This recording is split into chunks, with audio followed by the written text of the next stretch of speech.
থকা মোৰ ভাতৃপ্ৰতিম সহকৰ্মীসকল, মোক কৈছে বলিষ্ঠ কণ্ঠ, কিন্তু মই ইয়াত আহি দেখিছো হাফিজা বলিষ্ঠ কণ্ঠ হিচাপে কম নহয়। মোৰ সহকৰ্মী দক্ষিণা গুৰজেল দেৱী ডাঙৰীয়া, তেখেতেও যথেষ্ট বলিষ্ঠতাৰে কথা কৈছে। ৰাণী বাইদেউ, জুনু বাইদেউ যিসকলে কলে, এইটো আমাৰ সৌভাগ্য যে বৰ্তমান সময়ত অসম প্ৰদেশ মহিলা কংগ্ৰেছৰ যিটো টিম, প্ৰতিগৰাকী মোৰ সদস্যই একোটা বলিষ্ঠ কণ্ঠ।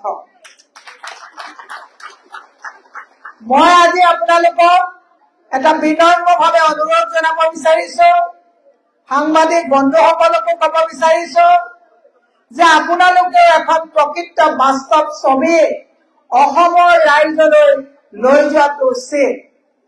আজি আমি মাত্ৰ 2টা ব্লকত মহিলা মাতিছো, পিয়ৰলি এখন আমাৰ কৰ্মী সন্মিলন। এগৰাকীও আমাৰ সদস্যক আমি 100 টকাও দি ইয়াত আনিবলগীয়া হোৱা নাই। আমাৰ কেমেৰাত মই দেখাই দিব বিচাৰিছো, যিসকল মহিলা আমাৰ ইয়াত বহি আছে সেইসকল যোদ্ধা, যিসকল যোদ্ধাই অসমক ভাল পায়, যিসকল যোদ্ধা ইয়াত বহি আছে লখিমপুৰ জিলাক ভাল পায়, যিসকল যোদ্ধা ইয়াত বহি আছে ঢকুৱাখানা সমষ্টিৰ উন্নয়নক ভাল পায়, সেইকাৰণে ইয়াত আহিছে। মই যেতিয়া শ্ৰী শ্ৰী বাসুদেৱ থানত সেৱাত লৈ অসমৰ উন্নতিৰ হকে ভাতৃত্ববোধ আৰু বিভাজন হিংসা প্ৰতিহত কৰাৰ অৰ্থে শ্ৰীচৰণত, প্ৰভুৰ শ্ৰীচৰণত আমি সকলোৱে গৈ সেৱা কৰিছো। আহি থাকোতে মোৰ সহকৰ্মী হাফিজা বেগম ডাঙৰীয়াই কৈছে, বাইদেউ মানুহ মই ভবা হিচাপে হোৱা নাই। মই তেওঁক কৈছো যে যথেষ্ট মানুহ আপোনাৰ হব, আমি গৈ পোৱালৈকে সভাৰ হল ভৰ্তি হব। মানুহ কিমান হৈছেতো বহুত ডাঙৰ কথা নহয়। যুদ্ধ এখন যেতিয়া হয়, যুদ্ধৰ সৈনিক কিমান নিষ্ঠাত আৰু নিৰপেক্ষতাৰে আৰু সততাৰে যুদ্ধ কৰে, সেইটোহে ডাঙৰ কথা।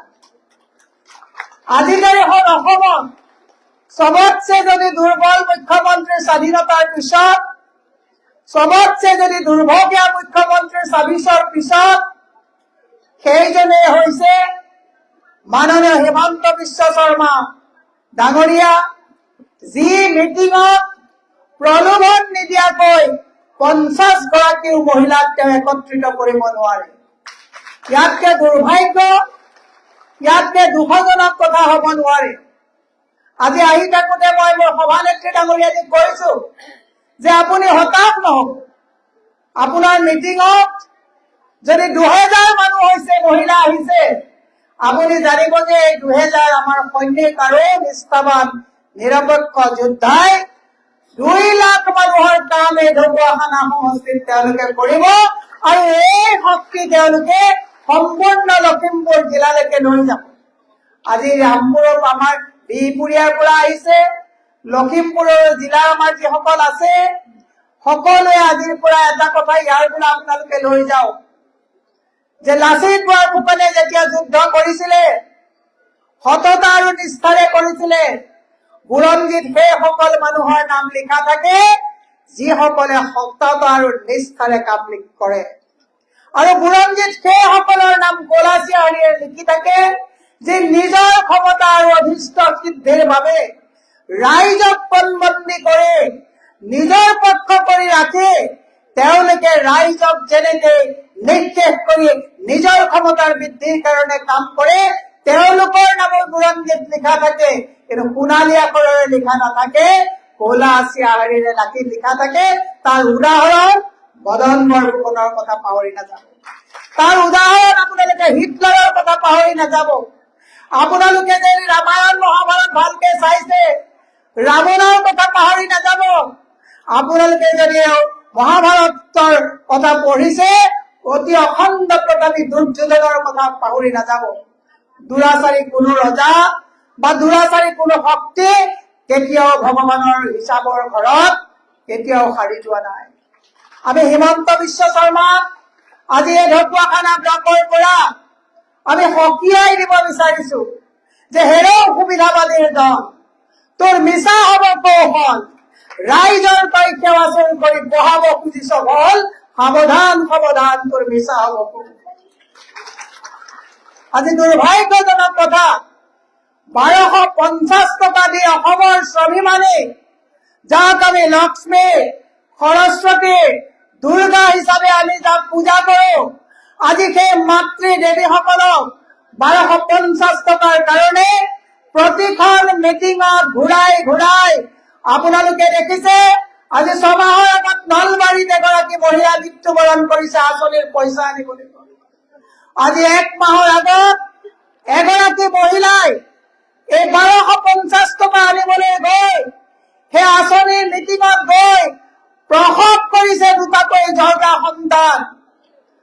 আজি যদি চাই, যোৱাকালি এগৰাকী মহিলা আঁচনি আনিবলৈ গৈ মূৰ্ছা গৈছে। পুলিচে যেতিয়া ষ্টেচনত উঠাই লৈ গৈছে, তাৰ পৰা আকৌ পলটি খাই পৰিছে। মই হিমন্ত বিশ্ব শৰ্মাক সুধিব বিচাৰিছো, এই আঁচনিৰ নামত মহিলাসকলক আপুনি যি প্ৰৰোচনা কৰিছে, প্ৰবঞ্চনা কৰিছে, ই কেৱল অসমৰ কাৰণে দুৰ্ভাগ্যজনকে নহয়, ইয়ে অভিশাপ স্বৰূপ। সবকা সাথ সবকা বিকাশৰ কথা কোৱা, 1250 টকাৰ এগৰাকী মহিলাক যিটো দিয়ে, 1250 টকাক 30 দিনৰে ডিভাইড কৰিলে কেৱল মাত্ৰ 41 টকাকৈ দৈনিক এগৰাকী মানুহৰ ভাগত পৰে। আৰু সেই 41 টকা দৈনিক আনিবৰ কাৰণে এগৰাকী মহিলাই অহা যোৱা কৰাৰ নামত টমটমত 100 টকা দি পেলাই যাব লাগে। মই আজি ঢকুৱাখানাৰ পৰা সৰস্বতী ৰূপী মাতৃ সমাজক আহ্বান জনাইছো যে চৰকাৰৰ 1250 টকাৰ 41 টকা আনিবৰ যাবৰ কাৰণে টমটমত আপোনালোকে আৰু 100 টকা খৰচ কৰি যোৱাৰ প্ৰয়োজন নাই। তাৰ বিপৰীতে আজি তাৰিখত প্ৰত্যেকগৰাকী মাতৃ মূৰৰ ওপৰত চৰকাৰী বোজা 52,000 টকাকৈ চৰকাৰী ঋণৰ বোজা আছে। আৰু সেই 52,000 টকাৰ যদি ঋণৰ বোজা বছৰি যদি 365 দিনৰে আপোনালোকে ডিভাইড কৰে, একোগৰাকী মানুহৰ মূৰৰ ওপৰত 142 টকাকৈ চৰকাৰী ধাৰৰ বোজা আছে। মই হিমন্ত বিশ্ব শৰ্মাক আজি সুধিব বিচাৰিছো, তোমাৰ 1250 টকাৰ 41 টকা এফালে দিছা আৰু তোমাৰ চৰকাৰী ঋণৰ বোজা 142 টকাকৈ যে জেপ কাটি লৈ গৈ আছা, এই অন্যায়ে তোমাক এদিন চুব। আৰু সেই যোৱাকালিৰ পৰা অসমৰ ৰাইজক সজাগ কৰিবৰ কাৰণে অসমৰ মাননীয় সভাপতি গৌৰৱ গগৈ ডাঙৰীয়াৰ নেতৃত্বত অসমৰ মহিলা সমাজক আমি বুজাই দিব বিচাৰিছো, সজাগ কৰিব বিচাৰিছো যে আপোনালোকে 1250 টকাৰ দৈনিক 41 টকাৰ কাৰণে মূৰৰ ঘাম মাটিত পেলাই তেজ পানী কৰি মূৰ্ছা যাবলগীয়া হৈছে, প্ৰসৱ কৰিবলগীয়া অৱস্থা হৈছে ফিল্ডত গৈ। তাৰ বিপৰীতে হিমন্ত বিশ্ব শৰ্মাৰ পত্নীয়ে পৰ্বত সমৰ সম্পত্তিৰ তেওঁ অধিকাৰ হৈছে। যোৱাকালি আমি কৈছো, আমাৰ মাননীয় সভাপতি মহোদয়ে কৈছে যে দেশতকৈ আগতে লাচিত বৰফুকনে কৈছিলে যে দেশতকৈ মোমাই ডাঙৰ নহয়, কিন্তু বৰ্তমান সময়ত অসমত আমি দেখিছো যে দেশৰ মুখ্যমন্ত্ৰীতকৈ মুখ্যমন্ত্ৰীৰ পত্নীৰ পৰ্বত সমৰ যি সম্পত্তি আহৰণ কৰিছে, আমি সেইকাৰণে কৈছো যে দেশতকৈ মামী ডাঙৰ নহয়।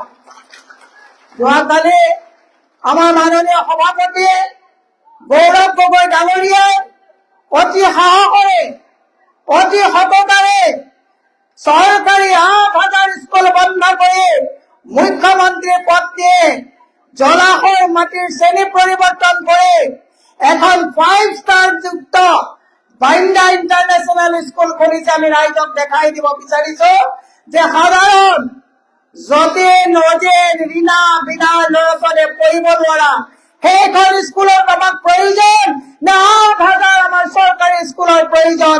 তাৰ প্ৰশ্ন অসমৰ ৰাইজে আজি হিমন্ত বিশ্ব শৰ্মাক সুধিব লাগিব আৰু সেই স্কুলখন আমি সেইকাৰণে দেখুৱাই দিছো।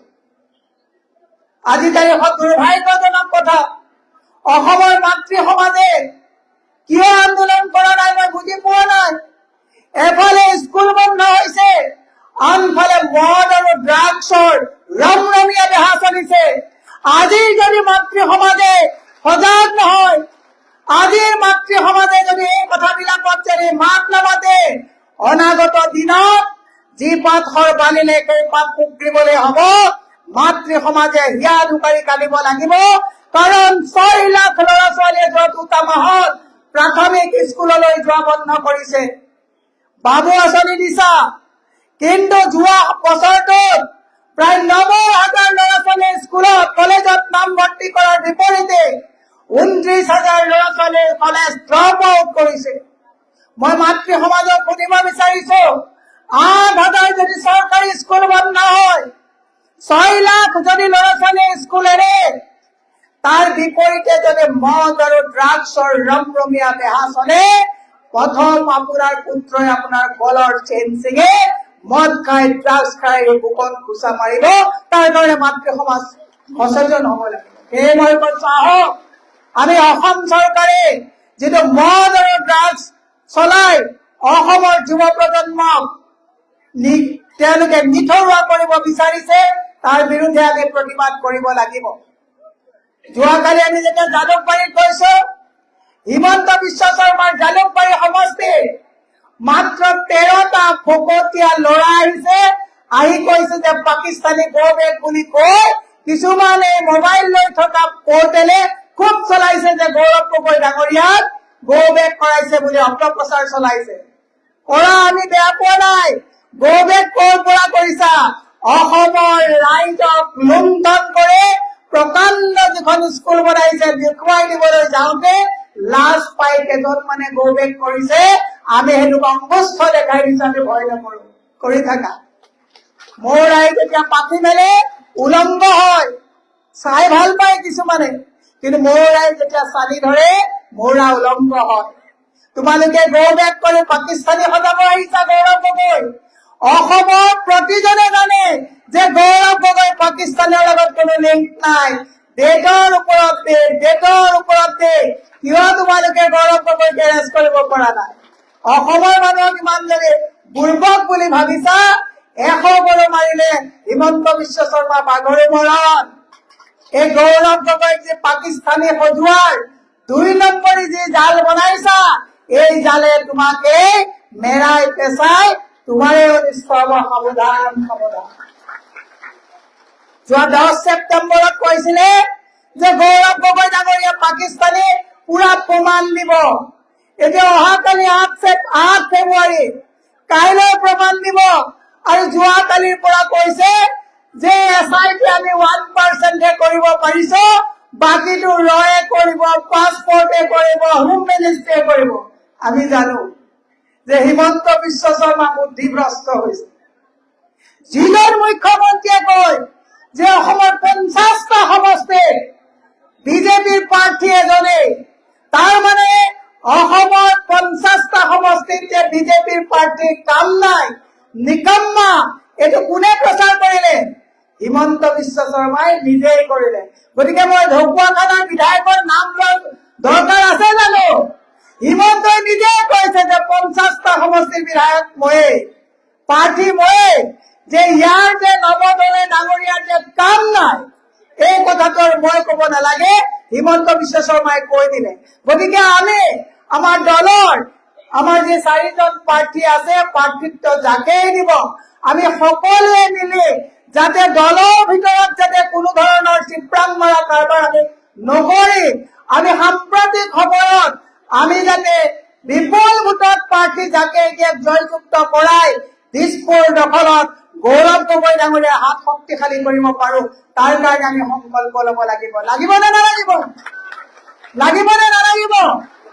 আৰু এটা কথা মই আজি আপোনালোকক কৈ যাওঁ, আপোনালোকৰ মোৰ সহকৰ্মী মই হাফিজা বেগম ডাঙৰীয়ালে সদায় কওঁ যে আপোনালোকে মীৰাবৰ ঠাকুৰৰ কংগ্ৰেছ নকৰিব, আপোনালোকে কংগ্ৰেছ কৰক যিটো কংগ্ৰেছৰ বিচাৰধাৰাত আপোনালোকে ভাল পায়, যিটো কংগ্ৰেছে ব্ৰিটিছক খেদি ভাৰত স্বাধীন কৰিছে, যি কংগ্ৰেছে ৰাষ্ট্ৰ নিৰ্মাণ কৰিছে, যি কংগ্ৰেছে স্কুল কলেজ হস্পিটেল ৰাস্তা পানী বিজুলী মহিলা সবলীকৰণ যি কংগ্ৰেছে কৰিছে, কংগ্ৰেছৰ পতাকাখন আমি ওখ কৰি ৰাখিব লাগিব নে নালাগিব? মই সেইকাৰণে আপোনালোকক কৈছো, প্ৰাৰ্থী আমাৰ প্ৰত্যেকটো সমষ্টিতে 4 জন 5 জন 10 জন থাকিব। আপোনালোকে প্ৰাৰ্থিত্ব কেন্দ্ৰিক সংঘাতত কেতিয়াও নিজকে আত্মনিয়োগ নকৰিব। আমাৰ ডায়াছত বহি থকা প্ৰত্যেকজনে ওপৰত ঠিকেই থাকিব, কিন্তু আমাৰ মাজত যিখন বিভাজন আনিব, আজি সংকল্প লওঁ যে দলে প্ৰাৰ্থিত্ব যাকে দিব তাৰহে আমি কাম কৰিম, হয়নে নহয়? আৰু ময়ো বিনম্ৰতাৰে হাত জোৰ কৰি অনুৰোধ জনাইছো যে দলে যাকে প্ৰাৰ্থিত্ব প্ৰদান কৰিব, সাম্প্ৰতিক সময়ত অসমৰ সন্মুখত বহুত প্ৰত্যাহ্বান আছে। ইয়াৰ পৰা যোৱা যিসকল আই মাতৃ এতিয়া যাব, আবেলি যেতিয়া পাকঘৰত ল'ৰা ছোৱালীয়ে কিবা খাব বিচাৰিব, বহুতৰ পাকঘৰত বস্তু অত্যাৱশ্যকীয় দাম ইমান বাঢ়ি গৈছে, পাকঘৰত মাকে ভালকে এটা খানা বনাই দিব পৰা অৱস্থা নাই। বস্তুৰ যদি দাম বৃদ্ধি কমাব লাগে, ভোট কাৰ্ড দিব লাগিব, কংগ্ৰেছক দিব লাগিব। চৰকাৰী যদি বন্ধ হোৱা বিদ্যালয়বিলাক খুলি আমাৰ যদি নগেন ভৱেন এই সকলোৰে ল'ৰা ছোৱালীক পঢ়াব লাগে, ভোট কাৰ্ড দিব লাগিব, কংগ্ৰেছক দিব লাগিব। পুনৰ স্কুলবিলাক আমি বন্ধ কৰিম, বন্ধ কৰা স্কুল আমি পুনৰ খুলিম। গতিকে মই সেই আপোনালোকক কৈছো, মদৰ ৰাজহৰে ৰাজ্য চলি আছে। হিমন্ত বিশ্ব শৰ্মা বহু ভয়াতুৰ মানুহ। হিমন্ত বিশ্ব শৰ্মাক আপোনালোকে যিমান ওচৰৰ পৰা পাইছে, তাতকৈ বেছি ওচৰৰ পৰা আমি পাইছো। হিমন্ত বিশ্ব শৰ্মাক যেতিয়া ভয় খুৱাই, তেওঁ প্ৰথমতে ভয় খুৱাই চাই মোৰ পুলিচ লগাই দিম। মই আজি ঢকুৱাখানাৰ পৰা কৈছো, মই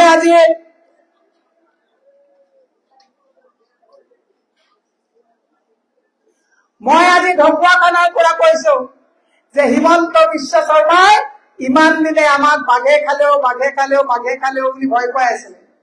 যোৱাকালিৰ পৰা গৌৰৱ গগৈ ডাঙৰীয়াই এনেকুৱা ভয় সঁচা খুওৱা আৰম্ভ কৰিলে যে আজি বকদ্ৰৱা বৰদোৱাৰখনত যেতিয়া আমাৰ মাননীয় সভাপতি মহোদয়ে সেৱা কৰি গুৰুজনাৰ ওচৰত আশীৰ্বাদ বিচাৰি গৈছে, আকৌ 4টামান ভাড়াতীয়া ল'ৰা ছোৱালীক কৈ পেলাই গো বেক কৰাইছে। মই হিমন্ত বিশ্ব শৰ্মাক কৈছো, ৰাতি আপুনি আৰু ৰিণিকী ভূঞাই চাগে কথা পাতিছে যে গৌৰৱ এজন সৎ মানুহ, গৌৰৱে যেতিয়া মোৰ পিছত লাগিছে, এইবাৰ গাদী আমাৰ যাবনে নাযাব? কাৰণ যোৰহাটত গৌৰৱ গগৈ ঘৰুৱাবৰ কাৰণে প্ৰায় 100 কোটি টকা খৰচ কৰিছিলে। পাৰিলে নেকি? এইবাৰ নোৱাৰে। এইবাৰ অসমৰ মুখ্যমন্ত্ৰী কোন হব? গৌৰৱ গগৈ। এইবাৰ অসমত চৰকাৰ কাৰ হব? কংগ্ৰেছৰ চৰকাৰ হব। মই সেইকাৰণে আপোনালোকক কৈছো, ঢকুৱাখানাৰ ৰাইজে যদি সঠিক সিদ্ধান্ত লব নোৱাৰে, চৰকাৰ কংগ্ৰেছৰ আমাৰেই হব, ঢকুৱাখানা থাকি যাব। থাকিব দিব নেকি? নিদিয়ে। গতিকে আমি বিপুল ভোটত যাতে আমি ঢকুৱাখানাৰ প্ৰাৰ্থিত্বক আমি জয়ী কৰাব পাৰো, আজি ইয়াৰ পৰা যাওঁতে আপোনালোকে মনত সংকল্প লৈ যাব লাগিব।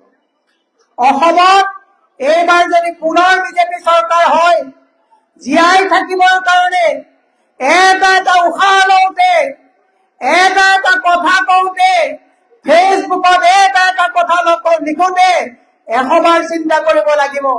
কাৰণ হিমন্ত বিশ্ব শৰ্মাই সাংবাদিকে যেতিয়া প্ৰশ্ন সোধে, তেতিয়া কয় তোৰ নাম কি, তোৰ মালিকৰ নাম কি? এইবাৰ মই সাংবাদিক বন্ধুসকলকো কৈছো যে আপোনালোকেও নিৰ্বাচনৰ আগত হিমন্ত শৰ্মাই ইতিমধ্যে বহুত টোপ দিয়াৰ আৰম্ভ কৰিছে। টোপবিলাক যদি কোনোবাই দিয়ে লৈ ল'ব দিছো, ৰাইজৰ পইচা লৈ লওঁ, কিন্তু আপোনালোকক যাতে তোৰ মালিকৰ নাম কি, তই কোন চেনেলত কাম কৰ বুলি যাতে সোধাৰ স্পৰ্ধা নকৰে, তাৰ কাৰণে এবাৰ আপোনালোকে গৌৰৱ গগৈ ডাঙৰীয়াৰ হাত শক্তিশালী কৰিব লাগিব। আমি স্বাভিমানেৰে জীয়াই থাকিব লাগিব। মই বেছি দীঘলীয়া নকৰো। মই এটা কথা কৈছো যে হিমন্ত বিশ্ব শৰ্মাই নিৰ্বাচনৰ ৰং জিকিবৰ কাৰণে যোৱা জানুৱাৰী মাহৰ 13 তাৰিখে 1000 কোটি টকা ধাৰত লৈছে।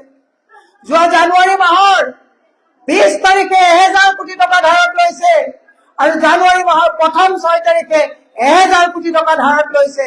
আৰু এই ধাৰত লোৱা পইচাবিলাকে ভোট কিনিবৰ কাৰণে হিমন্ত বিশ্ব শৰ্মাই বিজেপিৰ অফিচত পইচা থাকে থৈছে। পইচা দিলে লৈ ল'ব, নহলে ৰিণিকী ভূঞাই আকৌ বাগান কিনিব। মই আজি কৈছো, অৰুণোদয়ৰ নামত, আঁচনিৰ নামত কংগ্ৰেছৰ যদি কোনো মহিলাই এপ্লাই কৰা নাই কৰি লওঁ, নহলে ৰিণিকী ভূঞাই আকৌ কৰবাত বাগান কিনিব, আকৌ কৰবাত বালি ৰিজৰ্ট বনাব। এয়া আমাৰ পইচা। মোক বহুতে কয়, বাইদেউ আমি কংগ্ৰেছত আছো, অৰুণোদয় পইচা আমি এপ্লাই কৰিম নে? কিয় নকৰিবা? অৰুণোদয় পইচা হিমন্ত বিশ্ব শৰ্মাৰ বাপেকৰ ঘৰৰ পইচা নেকি? অৰুণোদয় পইচা যদিও পোৱা নাই, আমাৰ এই ধেমাজিৰ পৰা অহা যুৱ বাইদেউ তাত অংশ আছে, ইয়াত হাফিজাৰো অংশ আছে, ইয়াত বহি থকা প্ৰত্যেকগৰাকী মানুহৰ মূৰৰ কৰ কাটলৰ পইচাৰে তুমি তাত পইচা দি আছা।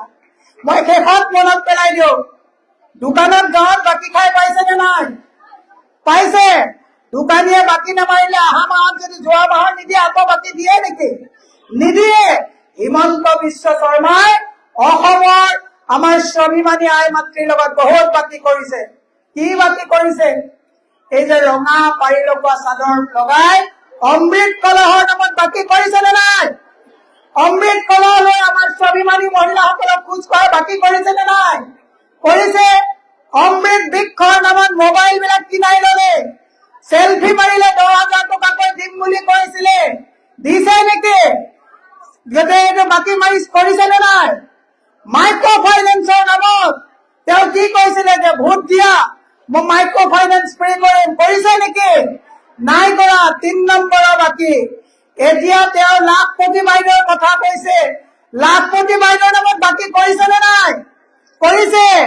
গতিকে মই আপোনালোকক কৈছো, গাঁৱৰ মহিলাসকলে এই যেনেকে দোকানত দোকানীয়ে যোৱা মাহৰ বাকী নেমাৰিলে অহা মাহত বাকী নিদিয়ে, হিমন্ত বিশ্ব শৰ্মাক কৈ দিব যে তুমি অমৃত কলহৰ নামত বাকী কৰিছা, অমৃত বৃক্ষৰ নামত বাকী কৰিছা, তোমালোকে বিভিন্ন লাখপতি বাইদেউৰ নামত বাকী কৰিছা। এইবিলাক বাকী আৰু ফাঁকিৰে নচলিব। এইবাৰ ভোট কংগ্ৰেছক দিয়ক, কাৰণ আমাক এখন সুস্থ গণতান্ত্ৰিক চৰকাৰৰ প্ৰয়োজন আছে। আজি চাকৰিয়াল সুখী নহয়। জল জীৱন আঁচনিত যিসকলে কাম কৰিছে ঠিকাদাৰ আত্মহত্যা কৰিবলগীয়া অৱস্থা হৈছে। যিসকল মফচলীয়া সাংবাদিক আছে তেওঁলোকক আজিকালি হিমন্ত বিশ্ব বাহিনীয়ে গুৰুত্ব নিদিয়ে। কিন্তু মই আপোনাক কৈছো, সাংবাদিকসকলৰো গণতন্ত্ৰত বহুত প্ৰয়োজনীয়তা আছে যে ঢকুৱাখানাৰ বাতৰিটো দিছপুৰলৈকে লৈ যাবৰ কাৰণে মফচলীয়া সাংবাদিকসকলক সন্মান কৰাৰ নিতান্তই প্ৰয়োজন আছে, যিটো হিমন্তৰ চৰকাৰে পাহৰি গৈছে। মই সকলোকে এটা কথা কৈছো, আৰু বেছি কথা নকওঁ। মই এটাই আপোনালোকক কৈছো, আই মাতৃসকল জাগক। আমাৰ বহু জেগাত আই মাতৃসকলৰ যিটো বুদ্ধি ভ্ৰষ্ট কৰাৰ লাইনত লৈ গৈছে। আজি যেতিয়া ঢকুৱাখানা আহো, মুগাৰ উদ্যোগটো আপোনালোকৰ এই বিধায়কজনে এইটো বিশ্বমানলৈ লৈ যাব পাৰিলেহেঁতেন নে নোৱাৰিলেহেঁতেন? পাৰিলেহেঁতেন। কিন্তু মই যেতিয়া হাফিজা বাইদেউক শুনিছো যে ইয়াত মুগাৰ এটা ডাঙৰ যেনেকে শুৱালকুছিৰ নিচিনা আছে, নাই নেকি? বোলে নাই, ঘৰে ঘৰে শাল বিলাক আছে, এই গোটেইবিলাক আমাৰ বাইদেৱে আজিকালি মোটামুটি লৈ যায়। গোল্ডেন থ্ৰেড, সোণালী সূতা, মুগাও তেওঁক লাগে, পাতো তেওঁক লাগে, এৰিও তেওঁক লাগে। গতিকে সিদ্ধান্ত আজি ঢকুৱাখানাৰ মহিলাই ল'ব যে মুগা ধেমাজি মহিলা আৰু লখিমপুৰৰ মহিলাই নিজৰ হাতত ৰাখিব নে সমলাঞ্চে মামিক দিব, সিদ্ধান্ত আপোনালোকে ল'ব। যদি আমাৰ চৰকাৰ আহে তেতিয়াহ'লে আমি পাট মুগাৰ উদ্যোগটো বিশ্বমানলৈ পুনৰ লৈ যাবৰ কাৰণে কংগ্ৰেছ চৰকাৰে কাম কৰিম। সেয়ে মই আপোনালোকক বুথে বুথে কাম কৰে, নিজৰ বুথ শক্তিশালী কৰি যাতে পুলিং বুথবিলাক আমাৰ শক্তিশালী হয়, চৰকাৰৰ যিবিলাক ব্যৰ্থতা এইবিলাক ৰাইজৰ মাজলৈ লৈ যাবৰ কাৰণে আহ্বান জনাইছো। শেষত আপোনালোকক কৈছো, অহা তাৰিখ 8 তাৰিখ হিমন্ত বিশ্ব শৰ্মা, কাইলৈ পৰহিলে 8 তাৰিখ হিমন্ত বিশ্ব শৰ্মাৰ আৰু এটা ডাঙৰ প্ৰত্যাহ্বান আহি আছে। ইয়াৰ আগতে ৰাহুল গান্ধীৰ বডি ডাবল বুলি কৈছিলে যে বাছত থকাজন অৰিজিনেল, খোজকঢ়াজন ডুপ্লিকেট। 16 ছেপ্টেম্বৰত তেওঁ কৈছিলে যে মই প্ৰমাণ দিম। পাৰিলে নেকি? পাৰিলেনে? আপোনালোকে কওকচোন, স্কুললৈ যোৱা নোযোৱা সকলোৱে, পঢ়া নপঢ়া সকলোৱে কওকচোন। গৌৰৱ গগৈ পশ্চিম কালেও কেতিয়াবা পাকিস্তানী লিংক থকাটো সম্ভৱ নেকি? পাকিস্তানৰ লগত লিংক থাকিলে অমিত শ্বাহে সোধাই আহিব নেকি? নৰেন্দ্ৰ মোদীয়ে সোধাই আহিব নেকি? হিমন্ত বিশ্ব শৰ্মা ডাঙৰীয়াই বাচ্চা ল'ৰা ছোৱালীক মৰ্দন খুওৱাৰ নিচিনা কথা কোৱা আৰম্ভ কৰিছে। আমি যে আগতে কওঁ ভাত খোৱা নহলে সোপা ধৰা আহিব, এই এতিয়া চবকে মহিলাক কব বিচাৰিছে যে মোক ভোট দিয়া নহলে পাকিস্তানী আহিব। এইবিলাক কথা কিবা যুক্তি আছে নেকি? সেইকাৰণে 8 তাৰিখে সকলোকে মই আহ্বান জনাইছো, তেওঁ তৃতীয়টো মুখ থেকেচা খাবলৈ গৈ আছে। আপোনালোকে সেইদিনাখন ঘৰতে সকলোৱে হাঁহি ল'ব যে হিমন্ত বিশ্ব শৰ্মা অন্তত আমাৰ কৌতুক বিলাক দি থাকে। সৰ্বশেষত আমাৰ হিয়াৰ মঠো জুবিন গাৰ্গ ডাঙৰীয়া, আমি জাষ্টিছ ফৰ জুবিন গাৰ্গটো আপোনালোকে সদায় এইটো মনত ৰাখিব। যিজন মানুহক ইয়াৰ পৰা ছিংগাপুৰলৈ লৈ গৈ অৱহেলা কৰি হত্যা কৰা হ'ল, হত্যা মই কোৱা নাই, মুখ্যমন্ত্ৰীয়ে নিজেই কৈছে। আৰু সেই মানুহজনক ইমান লক্ষ লক্ষ মানুহ লগত থাকোঁতেও জাষ্টিছ দিব নোৱাৰিলে। গতিকে আমি এই কথাটো পাহৰি গলে হ'ব নেকি? যদি আমাৰ চৰকাৰ আহে, আমি জুবিন গাৰ্গক কোনে কেনেকৈ নি হত্যা কৰিলে তাক আমি পুলিয়ে পোখাই উঠোৱাৰ কাম গৌৰৱ গগৈ ডাঙৰীয়াৰ নেতৃত্বত আমি কৰিম। শেষত মই এটা শ্লোগান দিম, আপোনালোকৰ সুস্বাস্থ্য আৰু দীৰ্ঘায়ু কামনা কৰিছো। মোৰ বিশ্বাস, প্ৰথম মনৰ পৰা বিশ্বাস আনিব লাগিব যে ভাল সৈনিক হবলৈ হলে নিজক উজাগৰে ৰাখিব লাগিব যে সততাৰে নিষ্ঠাৰে আজিৰ পৰা কংগ্ৰেছৰ হৈ অসমৰ ভৱিষ্যতৰ স্বাৰ্থত, মহিলা সবলীকৰণৰ স্বাৰ্থত, যুৱ যুৱতীৰ ভৱিষ্যতৰ স্বাৰ্থত, সকলোৰে সুৰক্ষাৰ স্বাৰ্থত, কৃষক, শ্ৰমিক, থলুৱা ঠিকাদাৰ, শিপিনী সকলোৰে স্বাৰ্থত আমি কাম কৰিম বুলি সংকল্প লৈ ইয়াৰ পৰা ঘৰলৈ গৈ মোৰ গোট মই শক্তিশালীৰে তৈয়াৰ কৰিম বুলি সংকল্প লওঁ। আহক কংগ্ৰেছ, কংগ্ৰেছ, গৌৰৱ গগৈ, গৌৰৱ গগৈ, ৰাহুল গান্ধী, মল্লিকাৰ্জুন খাৰ্গে, কংগ্ৰেছ, গৌৰৱ গগৈ, গৌৰৱ গগৈ। মই কম যে গৌৰৱ চোৰ মোৰ দাবা